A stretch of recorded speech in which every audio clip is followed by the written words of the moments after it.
the worst point of NATO, in the heart of Europe, among Lithuania, Belarus, Poland, and Russian Kaliningrad.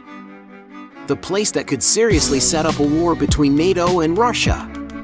Suwalki Gap, a narrow 70 kilometers long stretch of land connecting Kaliningrad and Belarus.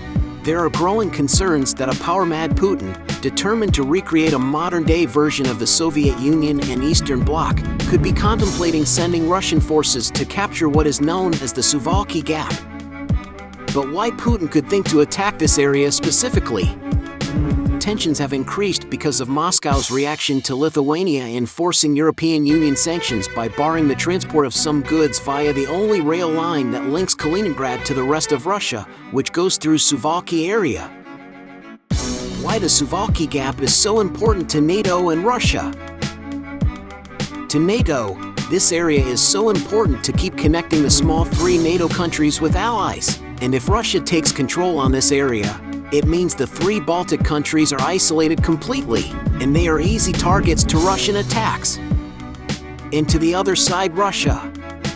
As has been seen from the war in Ukraine, where Russia has successfully carved out a path from Crimea to the Donbass region, taking the Suwalki Gap would successfully isolate the only road and rail connection from the Baltic states to the rest of the EU and its NATO allies, and make them far harder to defend. In the time that the West cannot assume that Russia won't make a move against the Suwalki corridor just because it appears illogical. In fact, during last year's Zapad military exercise, Russian and Belarusian troops reportedly practiced closing the Suwalki corridor by attacking from Belarus in the direction of Kaliningrad.